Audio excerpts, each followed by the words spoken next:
முதியவர்கள் இரவில் நன்றாக தூங்க ஆயுர்வேதம் என்ன பரிந்துரைக்கிறது அப்படின்னு நம்ம பார்க்கலாம். தூங்குவதற்கு என்னென்ன சப்ளிமெண்ட்ஸ் எடுத்துக்கலாம் சார், என்னென்ன மாதிரியான பானங்கள் எடுத்துக்கலாம் அப்படின்னு கேட்டிங்கன்னா, ஆக இந்த 5 வழிகளை நீங்கள் பயன்படுத்தினாவே உங்கள் தூக்கம் இயல்பாக ஆழமாக ராத்திரியில் வருவதை நீங்கள் பார்க்கலாம்.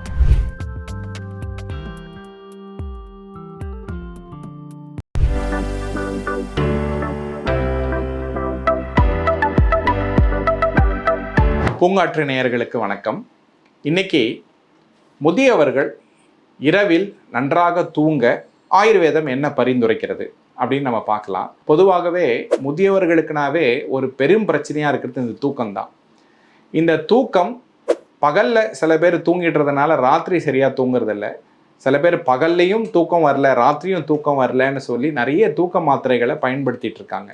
இப்போ இதெல்லாம் தவிர்த்து ஒரு எளிமையான ஆயுர்வேத முறைப்படி எப்படி நன்றாக தூங்கலாம்னு இன்னைக்கு நம்ம பார்க்கலாம். முதல்ல இரவில் நன்றாக தூக்கம் வரணும்னா நம்ம உடம்பு களைத்து இருக்க வேண்டும். இந்த களைத்து இருக்கணும்னா நம்ம ஏதோ ஒரு உபயோகமான ஒரு ஆக்டிவிட்டி நம்ம அன்னைக்கு செஞ்சுருக்கணும். அது ஒரு வீட்டு வேலையாக இருக்கலாம், இல்லை ஒரு எக்ஸசைஸாக இருக்கலாம், ஏன் ஒரு சிறிது நடைப்பயிற்சி கூட இருக்கலாம். அந்த சின்ன சின்ன ஆக்டிவிட்டிஸ் நம்ம பண்ணும் போது தான் உடலுக்கு அந்த களைப்பு வரும். அந்த களைப்பு வந்தால்தான் இயல்பாகவே இரவில் தூக்கம் நன்றாக வரும். அப்போ முதல்ல நம்ம செய்ய வேண்டியது, ஒரே இடத்துல செடென்ட்ரியாக உட்காந்துருக்காம எந்த வயதானாலும் சிறு சிறு ஆக்டிவிட்டீஸை நம்ம டெய்லி செய்யணும். இது முதல் விஷயம்.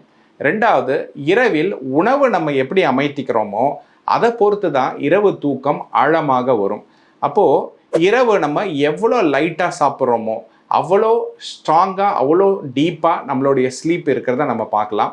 இரவில் லைட்டாக சாப்பிட்ணுன்னா அப்போ நிறைய விஷயங்களை இரவில் நம்ம தவிர்த்துட்டு ரொம்ப லைட்டான ஃபுட்டாக எடுத்துக்கிட்டு ஈஸியாக ஜீரணிக்கக்கூடிய உணவாக எடுத்துக்கிட்டு அதில் இருந்து ஒரு 3 மணி நேரம் கழித்து நம்ம தூங்க போகணும். அதாவது நம்மளுடைய உணவு நம்மளுடைய வயிற்றில் இருந்து குடலுக்கு இறங்கின பிறகு தூங்க போனாவே நம்மளோட தூக்கம் இயல்பாக ஆழமாக வருவதை நம்ம பார்க்கலாம். அடுத்து, இதெல்லாம் பண்ணுறேன் சார் ஆனாலும் எனக்கு தூக்கம் சரியாக வரல அப்படின்னு சொல்கிறவங்களுக்கு தான் ஆயுர்வேதத்தில் பிச்சு அப்படின்ற ஒரு முறையை நம்ம பயன்படுத்துகிறோம். அது என்னன்னு கேட்டிங்கன்னா, நம்ம உச்சந்தலையில் சிறிது ட்ராப்ஸ் உங்கள் வீட்டில் இருக்கிற தேங்காய் எண்ணெயோ இல்லை ஆயுர்வேதத்தில் கூறப்பட்ட சில எண்ணெய்களான இந்த க்ஷீரபலா தைலமோ ட்ராப்ஸாக தலையில் ஒரு 10 சொட்டு விட்டு உச்சந்தலையில் தடவி ஒரு மணி நேரம் கழித்து படுத்து தூங்கினாங்கன்னா அவங்களோட தூக்கம் இயல்பாகவே ஆழமாக வர்றதை நம்ம பார்க்க முடியும். இந்த க்ஷீரபலா தைலத்தை உச்சந்தலையில் மட்டும் விடாமல் உள்ளங்காலிலும் தடவலாம். நித்திய அபியங்கம், அதாவது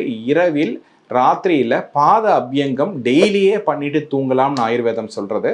ஸோ அந்த மாதிரி ஒரு கண்டிஷனில் இரவில் நம்ம காலில் இந்த க்ஷீரபலா தைலமும் இல்லைன்னா வெறும் தேங்காய் எண்ணெயோ தடவிட்டு கூட படுக்கலாம். ஆனால் முதியவர்கள் கால்களில் எண்ணெயை தடவும் போது ரொம்ப ஜாக்கிரதையாக இருக்கணும்.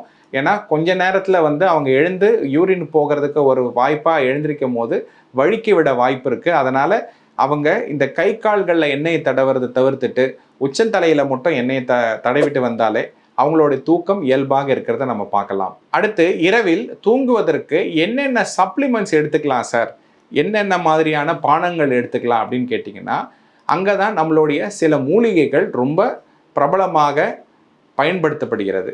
அதில் முக்கியமான ஒரு மூலிகை நம்மளுடைய அமுக்ரா அப்படின்னு சொல்லக்கூடிய அஸ்வகந்தா. இந்த அமுக்ரா கடைகளில் சூரணமாக கிடைக்கும். இந்த அமுக்ராவை வாங்கி இரவில் 2 ஸ்பூன் இதை பாலில் கலந்து ஒரு 100 ml பால், அந்த 100 ml பாலில் ஒரு 50% தான் பால் இருக்கணும், மீதி 50% நீராக தான் இருக்கணும். வெதுவெதுப்பான பாலில் இந்த அமுக்ரா ஒரு 10 கிராம் கலந்து குடித்துட்டு ஒரு அரை மணி நேரம் 3/4 மணி நேரம் கழித்து படுத்தாங்கன்னா அவங்களோட தூக்கம் இயல்பாகவே ஆழமாக வர்றதை நம்ம பார்க்க முடியும். இது அமுக்ரா மட்டும் இல்லாமல் இதே முறையில் சடாமாஞ்சில் பயன்படுத்தலாம், பிரம்மி சூர்ணத்தை கூட பயன்படுத்தலாம். இது எல்லாமே தூக்கம் நன்றாக வருவதற்கான வழிகளாகும். இப்போ உள்ளுக்கு சாப்பிட்ற சில மருந்துகளை பார்த்தோம். இது இல்லாமல் வேறு என்னென்ன செய்யலாம் அப்படின்னு கேட்டிங்கன்னா, ஆக்டிவிட்டீஸ் அப்படின்றது 5வது பகுதியாக நம்ம பார்க்கலாம். இந்த ஆக்டிவிட்டீஸில் ராத்திரியில் கொஞ்சம் மெடிடேட் பண்ணுறது, கிராட்டிடியூட், அதாவது நம்ம அன்னைக்கு செய்த நல்ல காரியங்களை நினைத்து பார்க்கறது, ஏதோ ஒரு கெட்டது நடந்துட்டா அதை எப்படி சரி செய்யலாம்னு யோசிக்கிறது, அதுக்கு ஒரு சொல்யூஷனை கண்டுபிடிக்கிறது, இந்த மாதிரி அன்னைக்கான ஆக்டிவிட்டீஸை நம்ம ராத்திரி நினச்சி பார்த்து அதுக்கான சொல்யூஷன்ஸை கண்டுபிடிக்கும் போது அன்னைக்கு தூக்கம் ஆழமாக வருவதை நம்ம கட்டாயம் பார்க்க முடியும். ஆக இந்த 5 வழிகளை நீங்கள் பயன்படுத்தினாவே உங்கள் தூக்கம் இயல்பாக ஆழமாக ராத்திரியில் வருவதை நீங்கள் பார்க்கலாம். நன்றி, வணக்கம்.